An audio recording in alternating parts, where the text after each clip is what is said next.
right, welcome into Surviving Paradise, the podcast that takes a sometimes serious, sometimes humorous look at the claim by the leadership of Jehovah's Witnesses that we are all living in their modern-day spiritual paradise.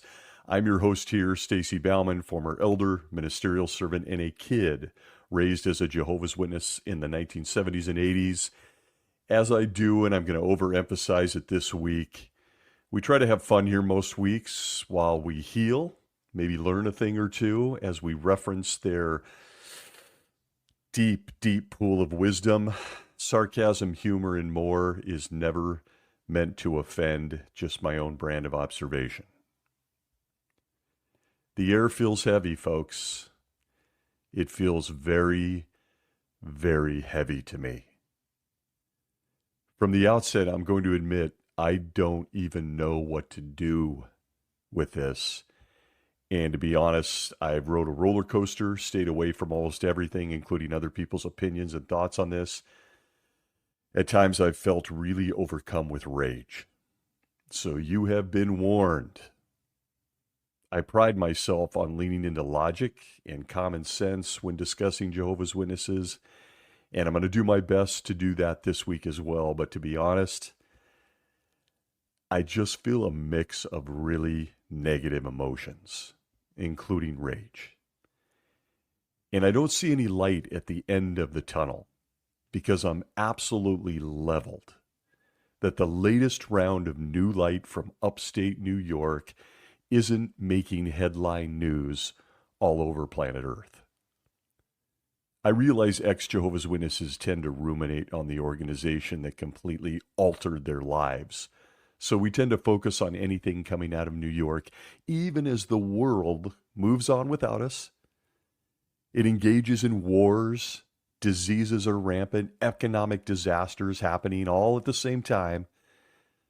But we're focused on something out of New York, and it's an oddly ironic truth in our journey.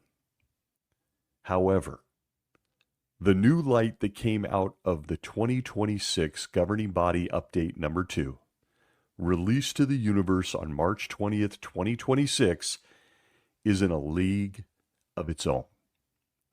Why do I say that? Because the only impact of men shaving their faces for decades, it really only made for dull razors. Sisters wearing skirts only meant that they had to be more thrifty at the mall and choose the length appropriately, no slits. Wearing neckties made for an uncomfortable 2 hours at the Kingdom Hall if you were a man.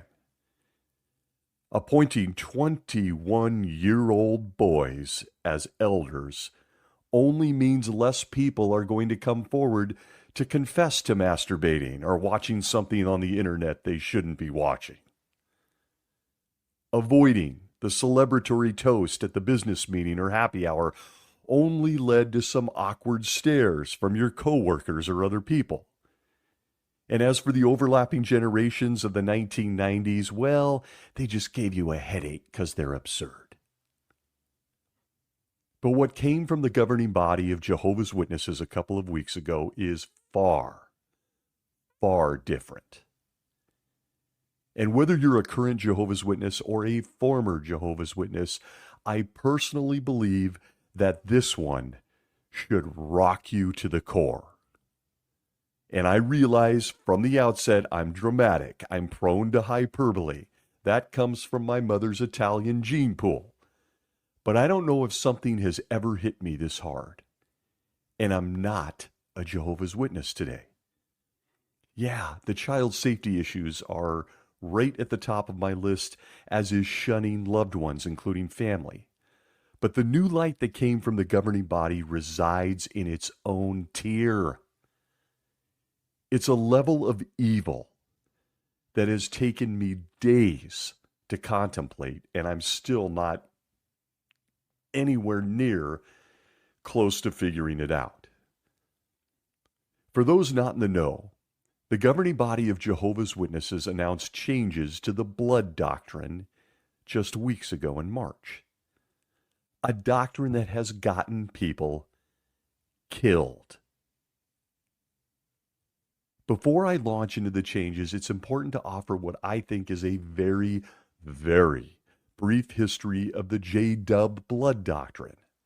And I do this because you would be shocked how many Jehovah's Witnesses and even ex-Jehovah's Witnesses don't know the history of a doctrine that they signed up for upon baptism, including the fact that they carry a card in their wallets or purse that can get them killed in the event of an emergency.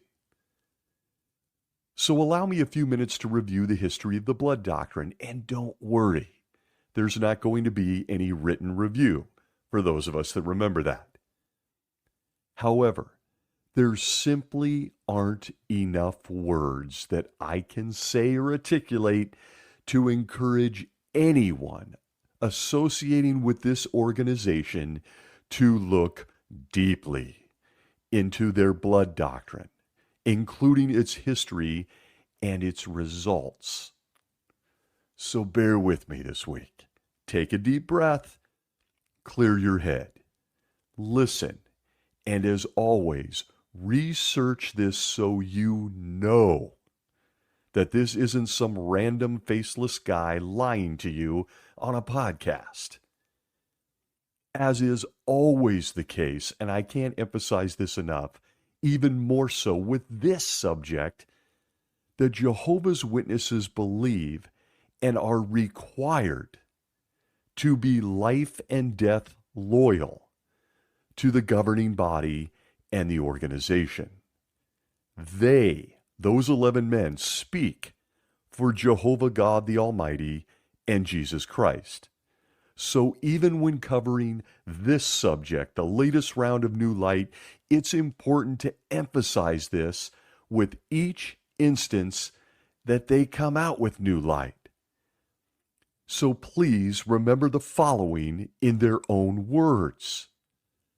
From the Watchtower of March 15th, 1990, page 20, we are told, quote, "These overseers faithfully seek to apply instructions received from Jehovah God and Jesus Christ by means of the faithful and discreet slave and its governing body."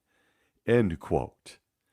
From Examining the Scriptures Daily, 2007, on page 34, we're told, quote, "Christ thus leads the congregation by means of the Spirit-anointed, faithful, and discreet slave and its governing body." End quote. And finally, from the Watchtower of 2022 in February, page 4, we were reminded, quote, "The plain truth is that we cannot say that we trust in Jehovah if we do not trust in his earthly representatives, those whom Jehovah trusts." Today, Jehovah leads the earthly part of his organization by means of the faithful and discreet slave. End quote. There it is. In what's becoming a weekly reminder that the 11 men in upstate New York represent the Almighty God Jehovah and his King Jesus Christ. They speak for them. Period. And that includes anything they have to say about the bodies and health and the human blood of Jehovah's Witnesses. With all of that said, consider what is a brief, beyond brief history of this organization's blood doctrine. Go study it. When Jesus chose the Bible students later to be named Jehovah's Witnesses in 1931, they had no prohibition on blood transfusions. That should deeply interest you. Remember what Jesus said about a house built on sand versus a house built on rock? Without a strong beginning foundation, the house is going to collapse. And in the beginning, Jehovah's Witnesses were not prohibited from blood. It wasn't until 1927 that the J-Dubs believed that biblical laws against blood were even binding on Christians. When this organization was chosen, was lifted above all other religions, all other faiths by Jesus himself, allegedly, it taught things like this from the Watchtower of November 15th, 1892, pages 350 and 351. We're told, quote, he further suggested writing to them merely that they abstained from pollutions of idols. For example, from meats offered to idols in verse 29, and from things strangled, and from blood, as by eating such things they might become stumbling blocks to their Jewish brethren, and from fornication. It will be noticed that nothing is said about keeping the Ten Commandments, nor any part of the Jewish law. It was evidently taken for granted that having received the Spirit of Christ, the new law of love would be a general regulation for them. The things mentioned were merely to guard against stumbling themselves or becoming stumbling blocks to others. End quote. In other words, when Jesus chose this organization from his heavenly throne, it had nothing to do with blood transfusions or saving someone's life by means of blood. It was about eating blood, sacrificed to false idols. And that checks out for anyone with a Bible education. Going all the way back to the Ten Commandments, right? Jehovah has always hated idols. Eating blood, not transfusing in a medical emergency, wasn't even condemned until 1927 when the Watchtower said this from the Watchtower of December 1927 on page 371. And here we go early, folks. Would you look at that? Notice who it points back to. Quote, at the same time God entered into a covenant with Noah, which covenant included every living creature, and that covenant is designated by the Lord, the everlasting covenant. God told Noah that every living creature should be meat unto him, but that he must not eat the blood, because the life is in the blood. End quote. Now you couldn't even eat it, whether an idol was involved or not. So you couldn't eat the stuff. But you could, at that point, transfuse blood from a human in a medical emergency all the way up till 1945. In fact, brace yourselves. And I absolutely love sharing this with Jehovah's Witnesses. They were even encouraged to have a life-saving blood transfusion if necessary, and it's in print. From the Dutch version of Consolation, which became the Awake magazine in September 16, 1945, Jesus had them write this, quote, when we lose our life because we refuse inoculations, that does not bear witness as a justification of Jehovah's name. Note this, quote, God never issued regulations which prohibit the use of drugs, inoculations, or blood transfusions. It is an invention of people who, like the Pharisees, leave Jehovah's mercy and love aside. End quote. Yeah. If you were a witness and you judged someone for getting a blood transfusion to save their life, or even, as this paragraph said, refused one and then died, it was a big waste of time, according to this magazine, because it didn't even help Jehovah's name anyway. and you were compared to being a Pharisee for refusing a blood transfusion. Breathe. I'm speaking to myself now. Breathe. It wasn't until the July 1st, 1945 Watchtower that Jehovah and Jesus decided to tell mankind that God's prohibition also applied to human blood. A full 26 years after he chose this organization. 26 years. So when did we get to today's view on blood transfusions? It really wasn't until the 1950s that Watchtower leadership outlawed blood transfusions over 80 years. 80 years after Jehovah was watching from heaven and he took note of my guy Chuck Russell and decided his group would be his organization on earth during the last days. So if you're keeping track at home, that means that the all-important blood transfusion doctrine took Jehovah God, the Almighty, almost a century to get right and then communicate to his guys on earth. A century. Almost. But no matter. Jehovah apparently was still going to hold you accountable for getting a modern blood transfusion by then disfellowshipping you. Yeah, new light. The Watchtower of August 1st, 1958, this new light was on page 478, which said, quote, "However, congregations have never been instructed to disfellowship those who voluntarily take blood transfusions or approve them. We let the judgment of such violators of God's law concerning the sacredness of blood remain with Jehovah, the supreme judge." End quote. Interesting. Those who decided to live and save their lives were not instructed to be disfellowshipped.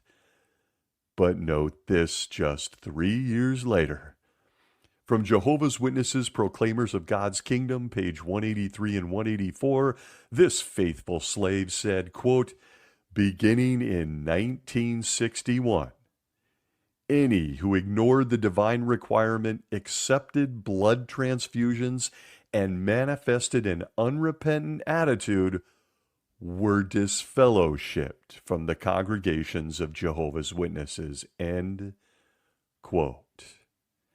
Took Jehovah almost a century to communicate how he felt about blood transfusions.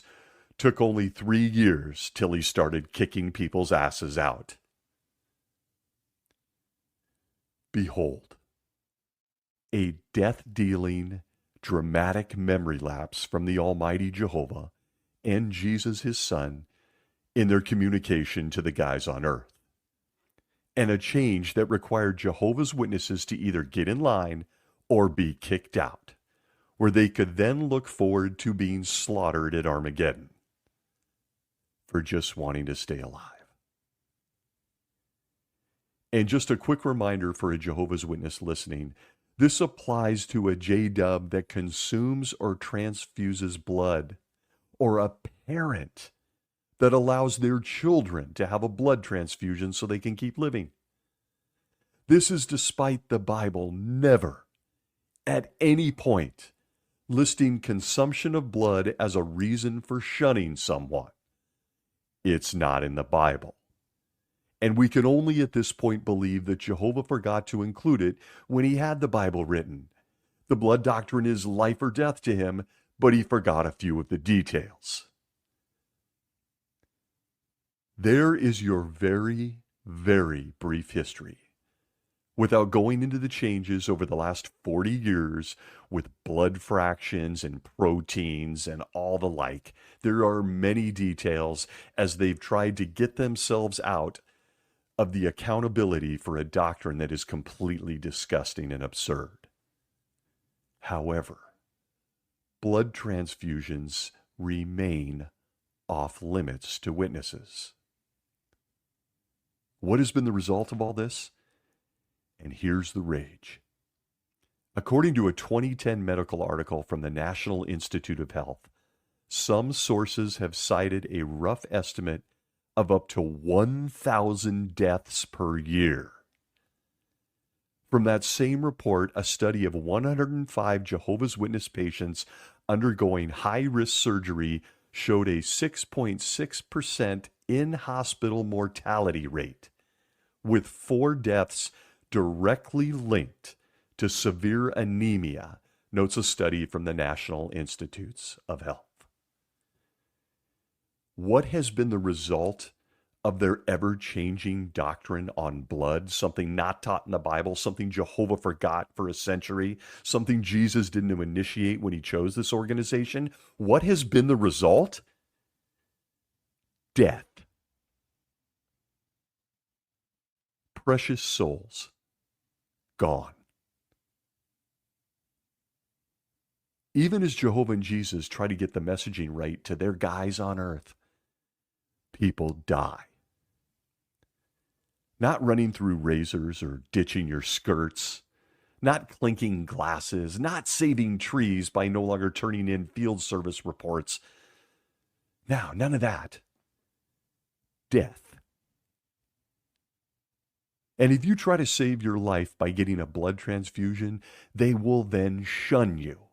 In modern times, they consider you as anyone taking blood has disassociated himself from Jehovah's Witnesses. And again, as we just talked about in the Watchtower study in March, free will and stuff, right? Free will. Your own body, your own health, your own life. Now, just death. This is a doctrine of death. Before I move off this line of thought, it's important to note that Jehovah's Witnesses, especially the governing body of the past and the present, don't seem to understand the difference between the Bible's words on a dietary law against animal blood used in idolatrous worship versus a life-saving medical procedure with human blood. All of this came about under the leadership of Nathan Knorr and Fred France. And just as a reminder, this is an organization that up to the 1950s had a long history of popping off, of giving medical advice, though none of them went to medical school or were doctors. And I'm always looking for an excuse to roll out one of my all-time favorite quotes from the Faithful and Discreet Slave, evidently greenlit by Jesus from heaven 7 years after he chose Jehovah's Witnesses. Who remembers this delightful piece of medical advice from the Golden Age, April 7th, 1926, on page 438, where medical advice like this included, quote, "If any overzealous doctor condemns your tonsils, go and commit suicide with a case knife. It's cheaper and less painful." End quote. The medical advice of the faithful and very discreet slave. Just 25 years or so later, why wouldn't a baptized witness obey the sudden prohibition on blood and blood transfusions, right? Why wouldn't they? This was some excellent medical advice. The history of their medical advice was delightful. They should absolutely follow what these men say. But before I move into the new light and the change in last week's governing body update, I think it's most important to overemphasize how truly proud they are of this doctrine of death. In what was one of the lowest moments in my time as a Jehovah's Witness, and in my opinion, in this organization's history, they are so proud of this blood doctrine that they've highlighted children, little people, babies, loyally submitting to something not taught in the Bible, and then dying before they could ever even hit the teenage years or beyond. They did this by featuring them on the cover of their publication very proudly. If you weren't around or you don't remember this, please go look up the Awake magazine of May 22nd, May 22nd, 1994. This article continues to be one of the most awful pieces of propaganda ever produced by this organization. It is essentially a 12-page printed infomercial on kids, children, dying for the organization of Jehovah's Witnesses.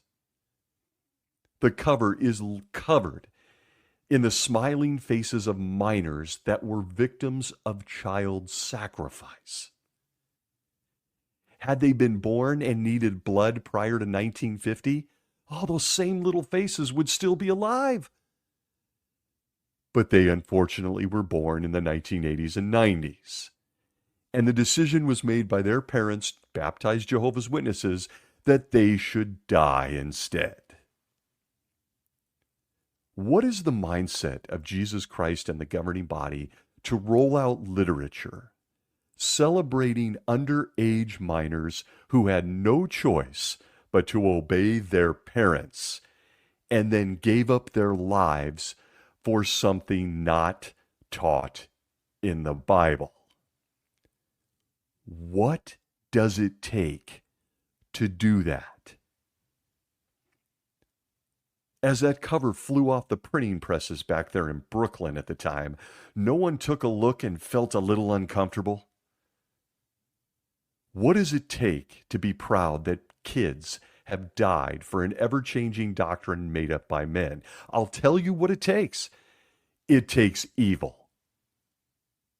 Evil. Can you begin to imagine being the parents of one of those kids, one of those faces featured in the 1994 May 22nd Awake magazine after the news that dropped from heaven on Friday, March 20th, 2026? Can you imagine? They'd have kids in their 40s. They'd probably have grandkids, but they're dead.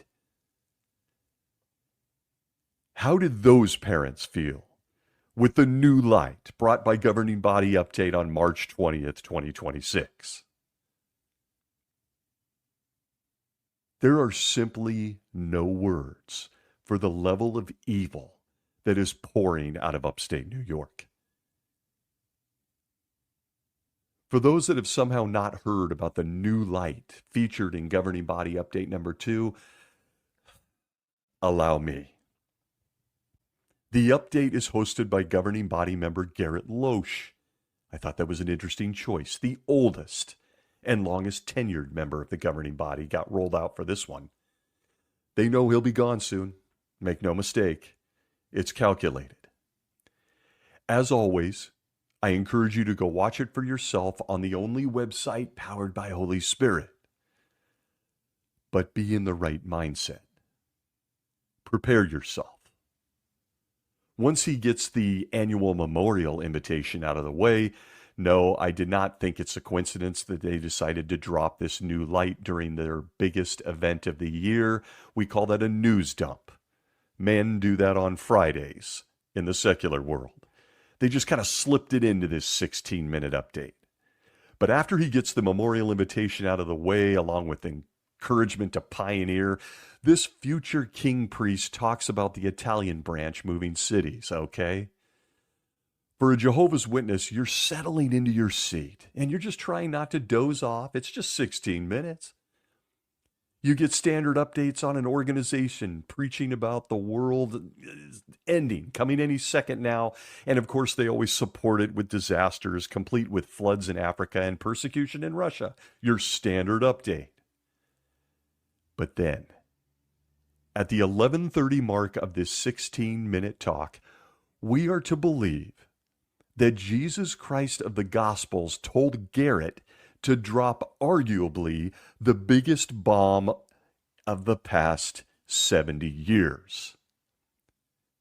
I think it was very compassionate of the governing body to allow a whole 5 minutes to undo 75 plus years of unspeakable death and tragedy. Those 5 minutes in this update will forever change what Jehovah's Witnesses know about this organization. But before I launch into a tirade, a very brief side point at this update. At the 12-minute, 19-second minute mark of this talk, he admits on camera that Christians are not under the Mosaic law. I haven't seen anyone comment on this. I have purposely stayed away from other content creators. For the most part, I've seen a couple things because I'm trying to regulate myself. But I stopped and I rewound and I stopped and I rewound and I stopped and I rewound. You get the idea. My blood ran cold. He emphasizes that Christians are not under the Mosaic law. This would mean that this organization that continues to use Deuteronomy 19:15 as the reason that they don't listen to precious children when they're harmed by predators, that it's all null and void because that two-witness rule is part of the Mosaic law, something many of us have been screaming about for years. And before anyone begins to point to Jesus repeating, because that's all he did, was repeat the Mosaic law to his audience, dedicated Jews under the Mosaic law, and Matthew 18:16, I'm going to tell you to save it. Jehovah's Witnesses completely ignore Matthew chapter 18 in favor of tattling to the elders anyway. So you can't have it both ways. Only children harmed by adults need the two-witness rule. What? King Priest Loesch then points to a couple of verses we have all been screaming about for years in an effort to protect children. From Colossians chapter 2, verses 13 and 14 of the New World Translation, he reads, quote, "Furthermore, though you were dead in your trespasses and in the uncircumcised state of your flesh, God made you alive with him. He kindly forgave us all our trespasses and erased the handwritten document that consisted of decrees and was in opposition to us," including kids. Quote, "He has taken it out of the way by nailing it to the torture stake," end quote. So, the Mosaic law, including the two-witness rule and everything in it, Jehovah erased it all, huh? He erased it, did he? And again, Jesus talking about two witnesses in Matthew 18 is not only taken out of context when considering crimes against children, but it's universally ignored by Jehovah's Witnesses anyway.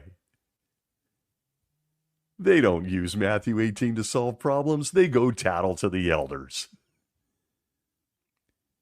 And I'm calling it now. This is a side point. I don't want to get off track.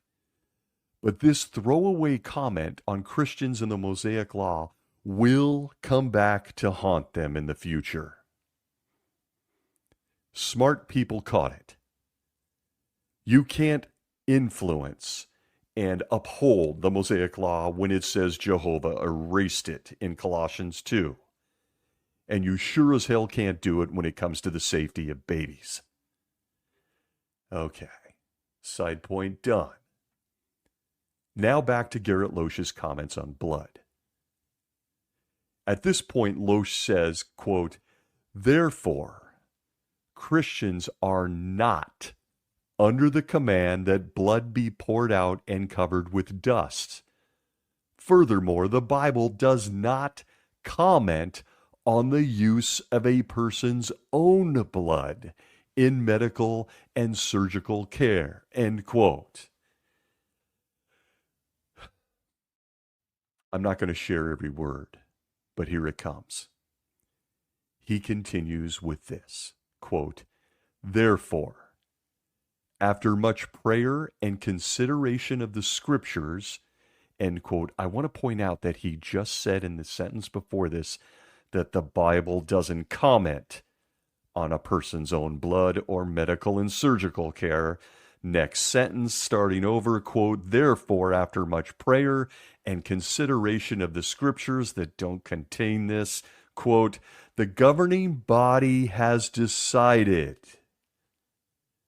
to clarify our position on the use of a patient's own blood in medical or surgical care. The clarification is this: each Christian must decide for himself how his own blood will be used in all medical and surgical care. This includes whether allowing to have his own blood removed, stored, and then given back to him. End quote. I felt like at this point, personally, I could hear, I'm going to really try not to get emotional. Just the screams of innocent voices. And a quick pause here. Did you make a note of how he worded this? How he worded it was calculated. It was not an accident, people. It was a legality. Instead of saying something like how you could use your own blood and have it transfused back into him, he said, quote, given back to him.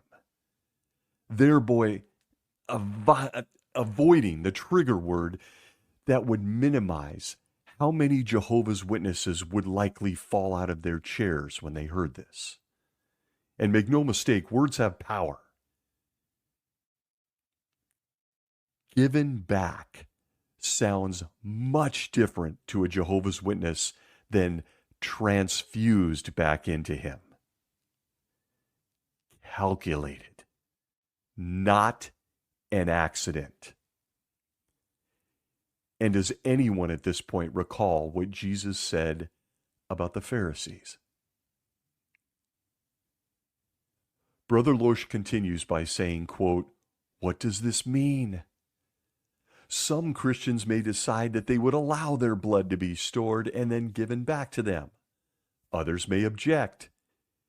Each Christian must make his personal decision on all matters of his own blood in regard to medical or surgical care.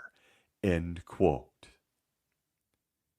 He goes on to review his points and reiterates how deceitful these men and the ones that came before them on this governing body have been for decades. Point 2 of his review reminds us that we are under the apostolic, the New Testament, the apostolic command to abstain from blood. In his very next sentence, and I quote, he says, quote, the Bible does not comment on the use of a person's own blood in medical or surgical care. End quote. And God, I was raging. I don't even like admitting that, but I was in a rage. Why? Allow me to click off a few points here. First, you will note how carefully these men worded this presentation. And make no mistake, that was cleared by the legal department at this organization, setting a precedent that they can now point back to in the courtrooms that they will be launched into around the world. The repetitive phrase, quote, medical and surgical care, end quote, very carefully chosen, folks. Second, this man staring into a camera in back-to-back sentences tells us that we must abstain from all blood, according to the apostles, but in the next sentence, he says that the Bible does not comment on using our own blood in medical or surgical care. For the thinkers out there, Brother Lush, that's what I'm going to call him, the Bible does not comment on any blood by anyone being used in medical or surgical care, completely demolishing your entire blood doctrine. Because again, in your own words, it doesn't comment on blood and medical procedures. Back-to-back sentences. Who wants to bet? Who wants to make a wager on how many Jehovah's Witnesses even caught that? He shows his hypocrisy and his ignorance and his deceit in back-to-back sentences. They're separated by a period. And with that, I'll just say that when you have extra Holy Spirit like these 11 guys do, your gaslighting skills are often in display in back-to-back sentences, and most won't even notice it. Jehovah's Witnesses are now allowed to decide for themselves if they can store and transfuse their own blood back into their own body. I'm going to get into that more. But third, my third point here. The talk ends. The talk just ends.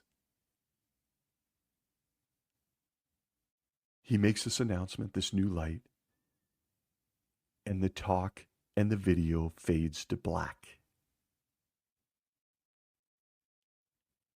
I sat there dumbfounded. I'm beyond angry. You should be too. And I'll just say to anyone offended by cussing, this may be where you want to bail because I'm pissed. So my third point here. This cute 16-minute talk just ends with no acknowledgement, without an apology, without Brother Loesch crying, without the other 10 guys coming on camera in tears, without a single name of the thousands.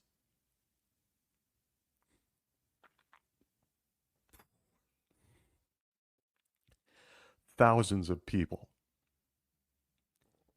including kids,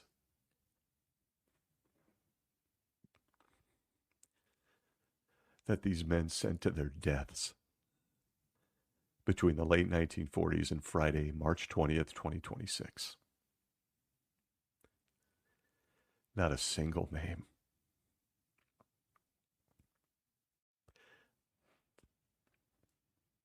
Not the name of people that refuse to store their own blood and transfuse it back into their own bodies. Not the names of parents that sat there watching their children die in hospital rooms when they could have just used their own blood. No apology, no shame, no guilt, nothing. Not an ounce of recognition that this organization has killed people. Lots of people. Leaving any thinking Jehovah's Witness to arrive at a natural conclusion. Jehovah God the Almighty and Jesus Christ, they just didn't care to share this detail or this new light earlier. Much like they never cared to share anything regarding blood and medical procedures in the Bible. You see, when the 16-minute video ends and you haven't heard a name, and you're trying to pull it together like I am at this moment, you realize, you see, that Jesus just waited to tell us. And while we were waiting, countless people died. A Jehovah's Witness must accept this fact. Jehovah God and Jesus Christ don't mind watching people die before they get around to clarifying their blood doctrine through the governing body. The very pedestal these men have put themselves on is based on Jehovah and Jesus supporting them and directing them, which means as parents refused storing blood and watched their children die, say, let's just pick out a year, let's say 1995. Jehovah still was convinced that he should fix this and tell them it's okay to store their own blood, but he wanted to wait a few years? And says nothing of those that could have stored their blood 2 months ago. Yeah, just in January or February of 2026. But they're now dead because this announcement didn't come till Friday, March 20th, 2026. Is this how Jehovah God rolls? Is this how Jesus Christ communicates? And if you're saying yes, and you want to lean into Proverbs and quote, new light, can you show us an example of Jehovah and Jesus doing something similar to this with blood? It is an example in the Bible. Can you show it to us? Because I got to tell you, I'm going to stick to the basics for those who don't like the deeper stuff. Last time I checked, Jehovah even warned Lot, who was a bit of a problem guy, to get the hell out of Sodom before the fireworks show. He even went and warned Lot, hey, I got to get you out of town here. You're going to get killed. But now, Jehovah sits on his hands while his governing body encouraged people and babies to die instead of storing their own blood for a medical emergency? This is the definition of evil.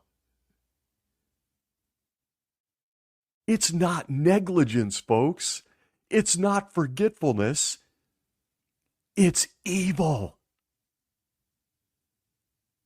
The people you call the faithful and discreet slave, the governing body, who believe Jesus handpicked, they're evil. People are dead.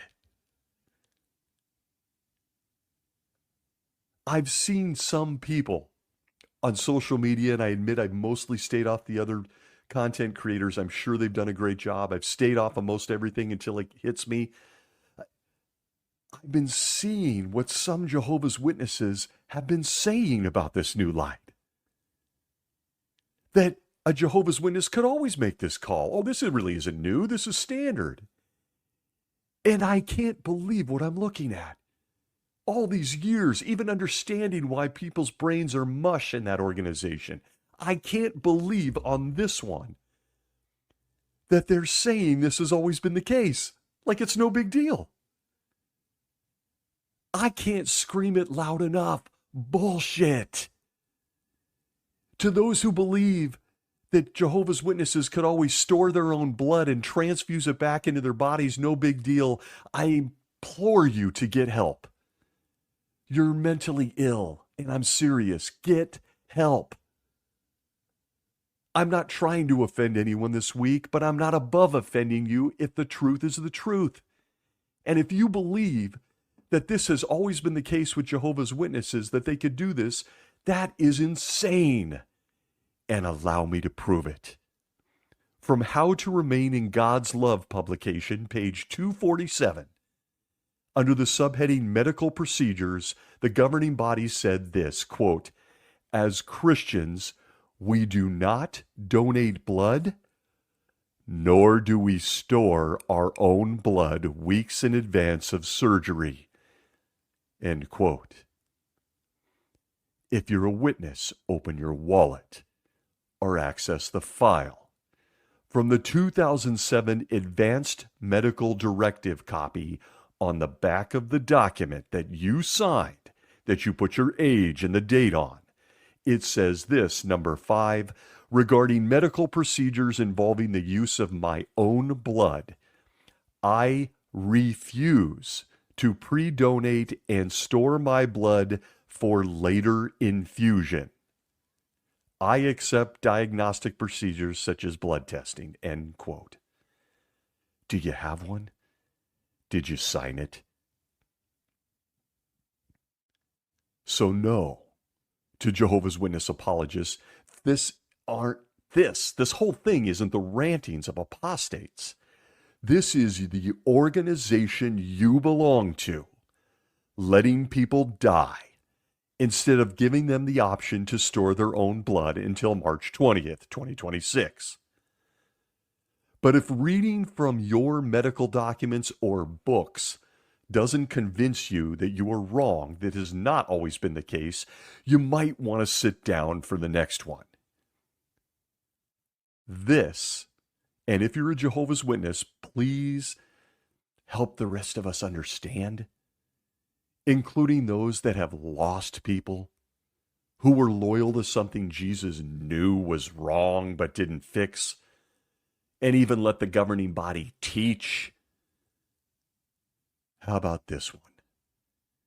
And I love this one because I'm showing my age. I know that this organization has changed a lot, but this one, oh boy.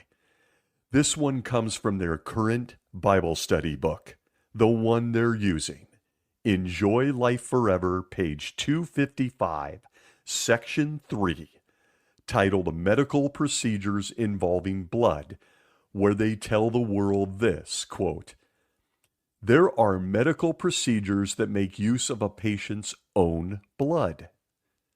Some of these, such as a person donating blood or having his own blood stored in advance of surgery, are not acceptable for Christians."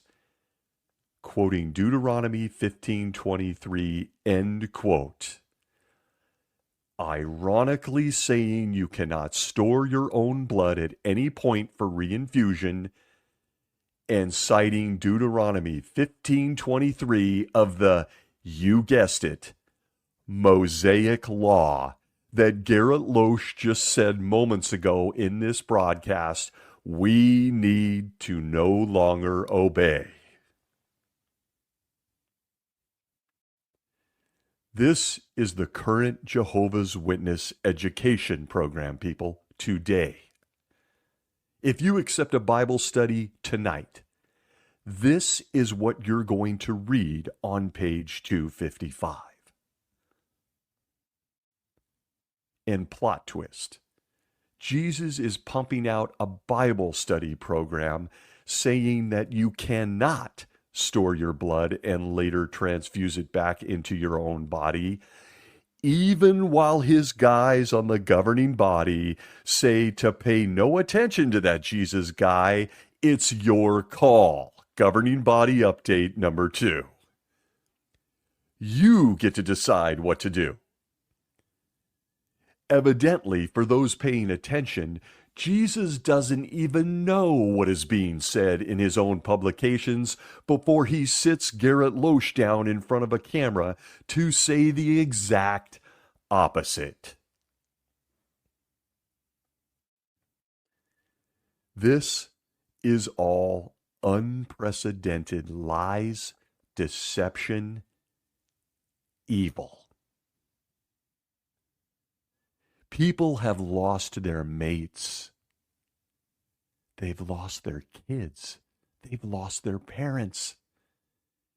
And Jehovah and Jesus knew that their organization had it wrong the entire time. What was it that made the Almighty and His Son decide to drop new light in March of 2026? Does a governing body member need to store their blood for an upcoming surgery? So things changed. And before you laugh, that is exactly what they did with vaccinations and blood back in the day. As soon as these murderers needed to start traveling the world and giving talks and visiting branches, they needed to get vaccinations in order to travel abroad. And suddenly, They lifted the ban on vaccinations. It was suddenly a good idea to get inoculated. And by the way, side point, guess what were in those vaccinations? Some of them contain blood. The governing body of Jehovah's Witnesses are blood guilty. They have caused the death of innocent people, and in a 5-minute span during a March broadcast, try to make it all just disappear by opening an option to store your own blood and transfuse it back into your own body.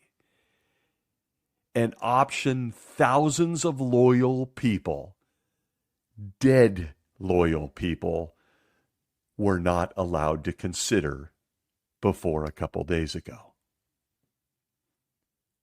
Does anyone remember former King Priest Tony Morris?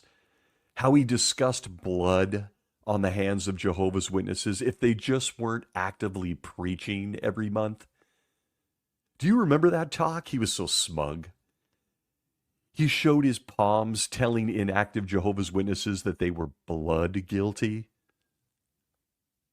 I wonder where Tony is and what he has to say about this. Because according to their own literature, they are murderers. They're blood guilty. From the Watchtower of November 15th, 1995, page 16, and I remember conducting this like it was 5 minutes ago. I found it interesting at the time. The article series was Stay in the City of Refuge and Live. Jehovah's Witnesses are told this, quote, some people have caused human death willfully or through carelessness. Others have taken part in collective killing, perhaps persuaded by religious leaders that this was God's will. Still others have persecuted and killed servants of God. Note this, quote, even if we have not done such things, though, we share community responsibility for the loss of human life because we did not know God's law and will. We are like the unintentional manslayer who killed his fellow man without knowing it and who did not hate him formerly. End quote. Man. By extension, these men want Jehovah's Witnesses to believe that Jehovah himself has been watching all these deaths and only got around to fixing it all in 4 to 5 minutes during a broadcast on March 20th, 2026. But, no big deal, right? Do they read their own literature? Do you ever wonder that? They claim to proofread it. There's a writing committee. We've seen some of the old heads on the broadcast. Why do I say that? Consider this one. From the Watchtower of November 2017 Study Edition, paragraphs 9, 12, and 19, Imitate Jehovah's Justice and Mercy, there is a section.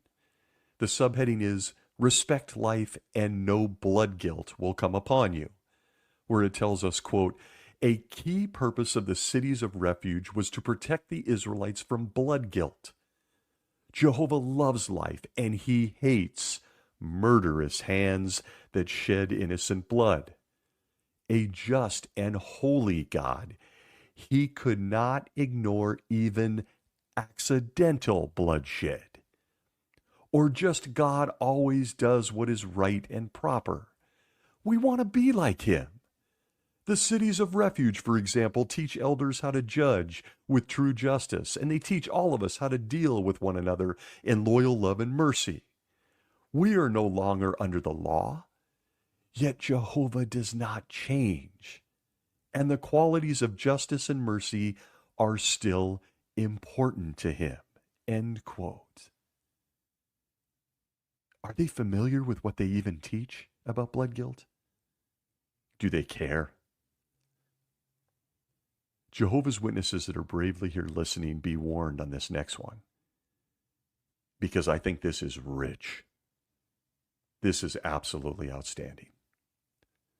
From the United in Worship of the Only True God book, page 155, paragraph 4, Jehovah's Witnesses are told this, quote, "The scriptures show that if we are part of any organization that is blood guilty before God, we must sever our ties with it if we do not want to share in its sins.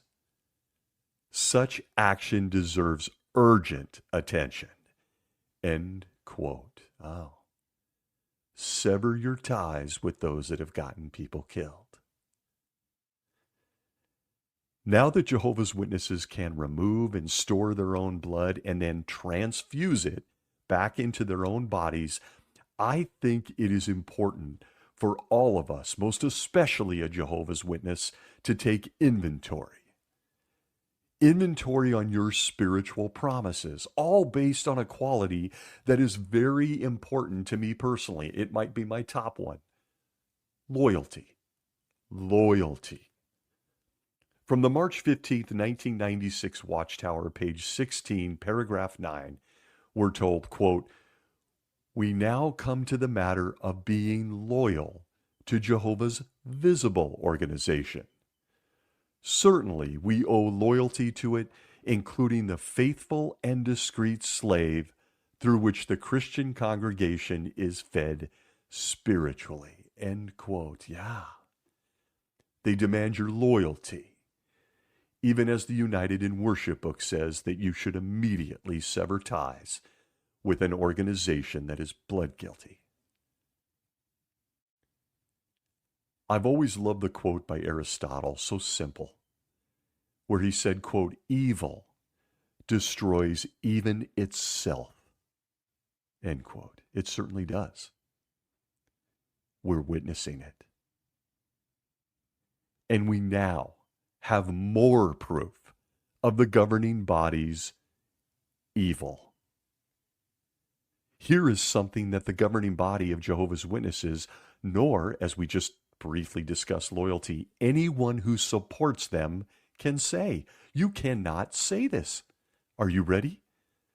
From Acts chapter 20, verses 26 and 27 in the New World Translation, Jehovah's Witnesses, you cannot say this.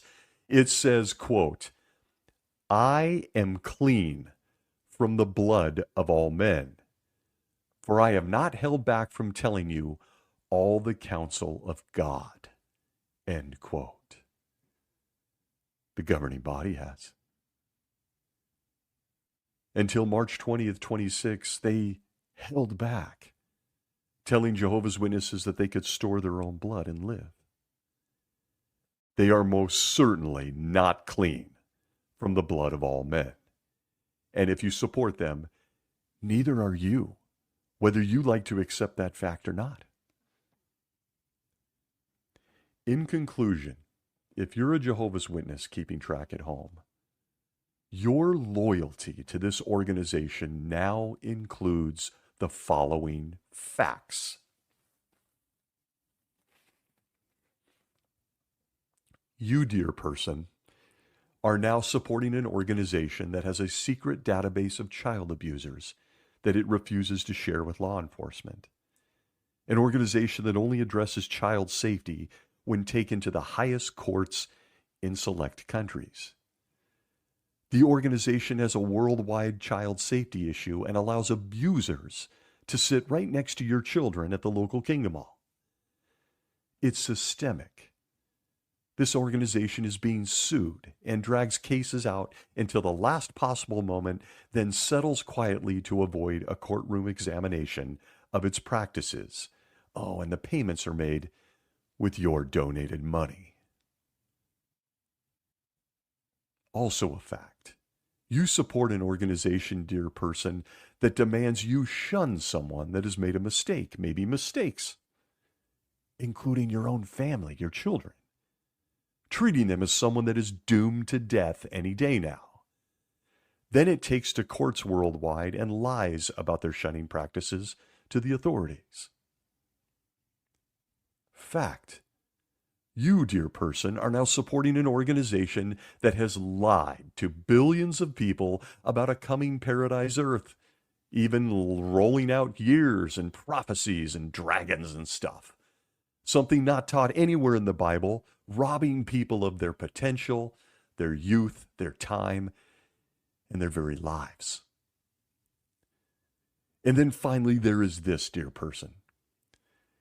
As of governing body update number 2 on March 20th of 2026, you have decided to look the other way at the countless deaths that have happened before the governing body decided that Jehovah's Witnesses could remove blood from their own body, store it, and transfuse it back into their own body. People in the past were told Jehovah would kill them eventually for taking a blood transfusion anyway. He's just going to kill you anyway, just later. So some of those people took the L and decided to die early on the spot, only to have, quote, the governing body decide that they could have accepted their own stored blood after all. This isn't new light. This is an overt admission that they let people die for no reason. Is it easy for those of you out there to dismiss it because it just wasn't someone you knew? It wasn't your kid, your mate, that died and has been gone for a long time, when they could be sitting right next to you right now if it weren't for these 11 men.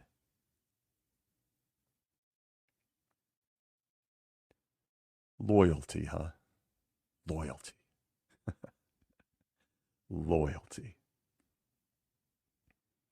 Is the goatee on your chin or the warmth of your new women's slacks enough for you to look away from what you are supporting? This is the one time the governing body doesn't get to decide. You do.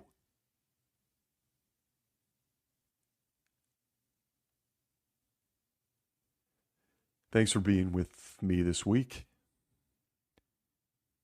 in honor of all the precious people that gave their lives for this organization. Be well.